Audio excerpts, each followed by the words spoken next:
Europe 1. Marie-Paul Bell est donc avec nous. Vous serez le 2 novembre prochain dans cette salle merveilleuse qui est les Folies Bergères. Oui. Je ne sais pas si vous avez déjà chanté aux Folies Non, Bergères. c'est pour ça, je veux dire, j'ai hâte. C'est formidable. Parce que, bon, déjà, j'aime beaucoup les théâtres à l'italienne, parce que l'acoustique est vraiment intéressante. Mais, et puis, il y a une impression de cocooning. Enfin, je veux dire, on est proche des gens, c'est ça que j'aime beaucoup. Alors, vous incarnez une tradition dans la chanson française, évidemment une mélodie, des succès, mais aussi une chanson à texte. Oui, parce que sinon, ça m'ennuie de chanter des textes insipides. Je veux dire, j'ai eu une énorme chance quand même d'avoir des paroliers extraordinaires avec Françoise Mallet-Joris et Michel Grisolia, qui étaient des grands écrivains. Et donc, j'ai été servie sur mesure pendant des années. Et en plus, la chance que j'ai eue, c'est qu'ils avaient une palette d'expressions extraordinaires qui allait de l'humour le plus saugrenu et décalé à la gravité des paroles dans les textes. Donc ça, j'ai été très très bien servie. Et puis avec une dérision parfois et un second degré. Je sais qu'aujourd'hui le second degré a du mal à passer. Il est pris parfois pour le premier. Alors c'est intéressant que vous parliez de Françoise Mallet-Joris parce que elle est écrivain ou écrivaine, je ne sais pas ce que vous préférez. Moi, j'aimais bien écrivain. Je trouvais que c'était joli, écrivain. Oui. C'est comme auteur ou autrice, je préfère auteur. Et elle écrivait pour vous, et vous aviez effectivement une relation personnelle avec elle. Et quand vous êtes entré dans le studio, je vous ai dit que je suis tombé par hasard sur une émission qui s'appelle À bout portant. Oui, c'est incroyable. Un reportage qui avait été fait il y a 40 ou 50 ans autour de vous et de vos amis. Et on voit une énergie, une joie de vivre, et évidemment également le couple que vous formiez avec Françoise Mallet-Joris, sans le dire d'ailleurs de manière, sans le revendiquer, sans militer, mais tout simplement de manière naturelle pour dire, voilà, on s'aime.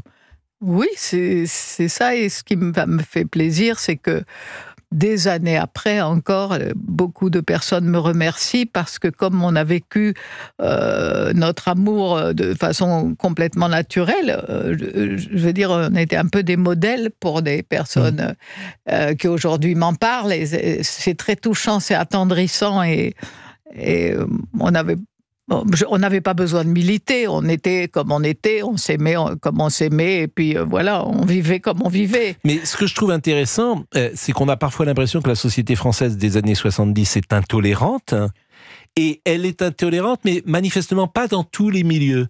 Et dans le milieu artistique... Ah oui, elle est très permissive, je veux dire. Exactement, et je pense que vous-même n'avez pas, dans le milieu artistique, eu à subir de vos choix amoureux. Absolument, non. On a vécu complètement en totale liberté, et puis sans jamais militer, tout ça, je veux dire, c'était très agréable. Mais je pense aussi, c'est vrai ce que vous dites, c'est parce qu'on était dans le milieu artistique où les choses étaient plus faciles quand même. Milieu artistique, et à Paris, c'était plus facile de vivre, évidemment, que dans un milieu qui n'est pas artistique et dans une ville de Provence dans les années 70. Alors, on peut peut-être écouter quand même ce titre qui a fait que... Alors, je sais jamais quand... D'abord, j'adore la chanson française, pour tout vous dire, et la variété française. Plaisir. Et je sais jamais quand j'interroge quelqu'un qui a un tube qui l'a à ce point marqué. Je sais jamais s'il en a ras-le-bol qu'on lui parle de ce type et s'il ne peut plus l'entendre, ou si, au contraire, il a un peu de tendresse. C'est un peu le même rapport que Michel Blanc a à Jean-Claude Duss. Oui, c'est ça. Vous savez, quand Jean-Claude Duss et quand Michel Blanc, oui, quand j'allais dire quand Jean-Claude Duss est mort, quand Michel Blanc est mort, on a repassé tout. Alors qu'il est beaucoup mieux que Jean-Claude Duss. C'est un comédien, je ne sais pas si vous le connaissiez d'ailleurs, mais c'est un comédien formidable. Oui, quand il joue dans Monsieur Hir ou des choses comme ça, évidemment, c'est contre-emploi. Et vous, cette chanson, je ne suis pas parisienne, ça me gêne. Parisienne, ça me gêne, ça me gêne, je ne suis pas dans le fond. C'est navrant. Bon, elle est formidable cette chanson. Formidable d'intelligence, d'énergie, de drôlerie, etc. Mais le public, si vous la chantez, par exemple, à chaque fois que vous avez fait un concert, vous l'avez chanté. Ah, je suis obligée. À un moment donné, au Théâtre de la Ville, je l'avais mis en ouverture de spectacle en me disant, bon, ça y est, c'est fait. Mais j'ai dû la rechanter à la fin, donc maintenant je la garde tout le temps pour la fin. C'est quoi l'histoire de cette chanson ? Ouais, ça a commencé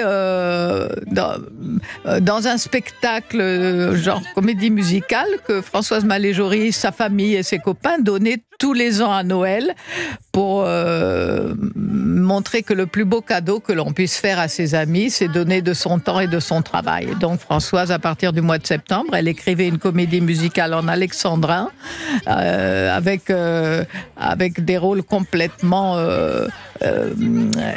saugrenus.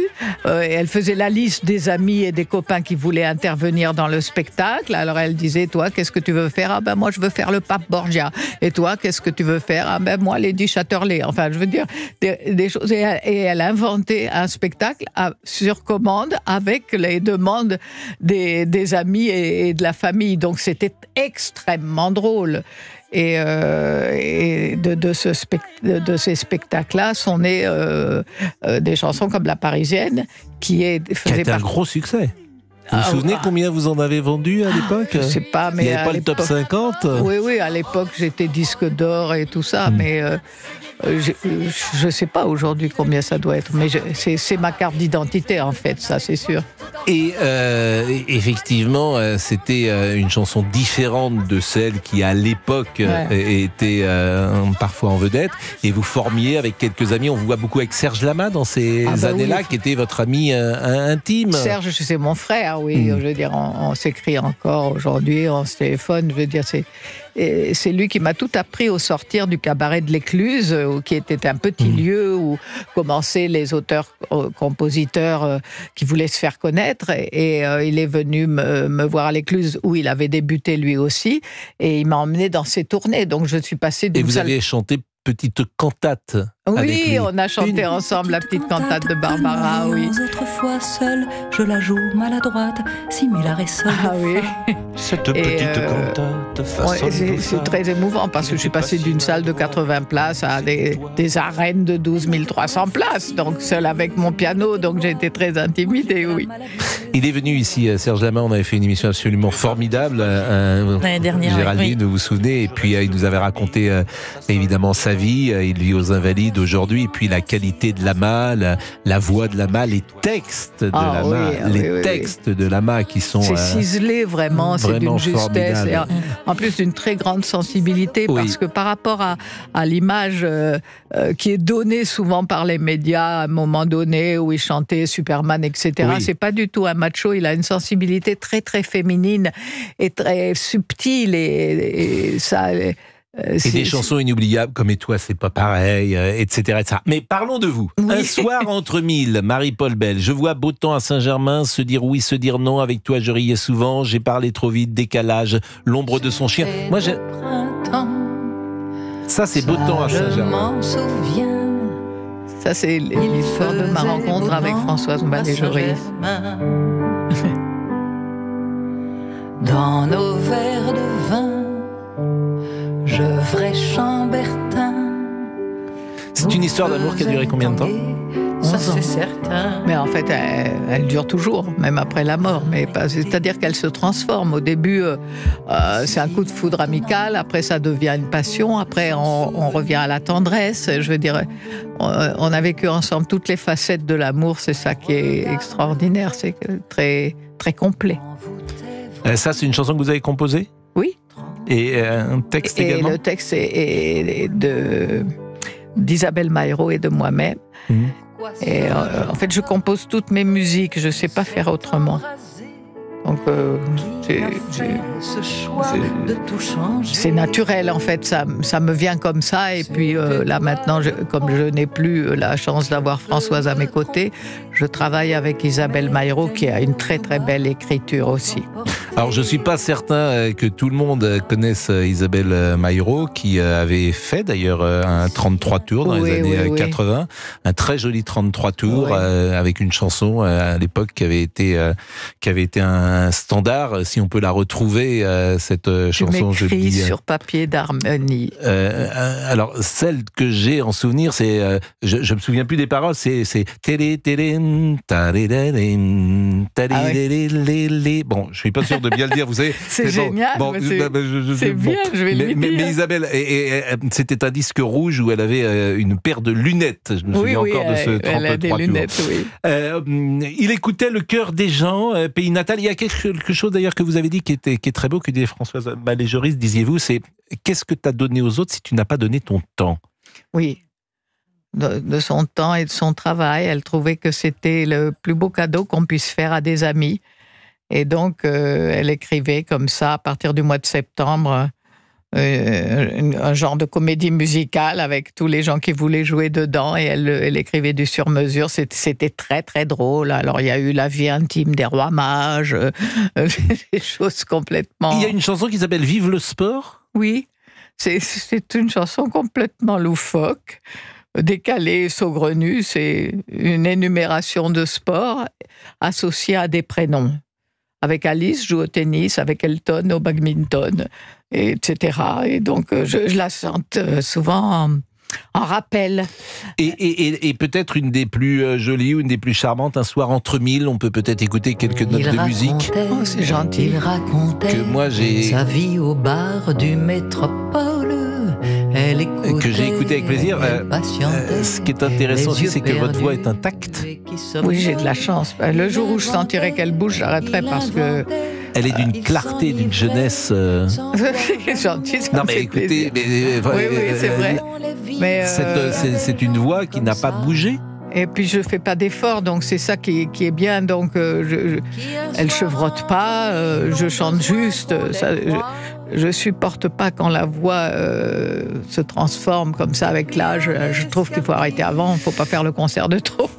En tout cas, nous on ira vous voir parce que ça nous fait plaisir et en plus allez, c'est dans le 9e. Oui, exactement.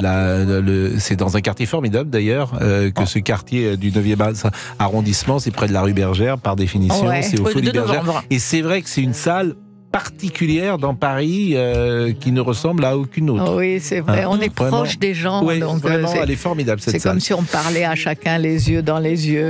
Marie-Paul Belle, un soir entre mille, et c'est le 2 novembre. Allez-y, c'est 2000 places à peu près. 1720. Oui, vous voyez, 1720. Bravo. On est précis. Voilà. Bon, merci beaucoup. Vous restez encore quelques secondes avec nous. On va se dire au revoir. Il y a le débrief. Et puis, il y aura la dernière information du moment avec Émilie Dez et puis Céline Géraud. Qu'on arrive puisqu'on a désormais un petit jingle. Un petit jingle. On chante, vous savez, ici. Oui. On chante. À tout de suite. On se modernise.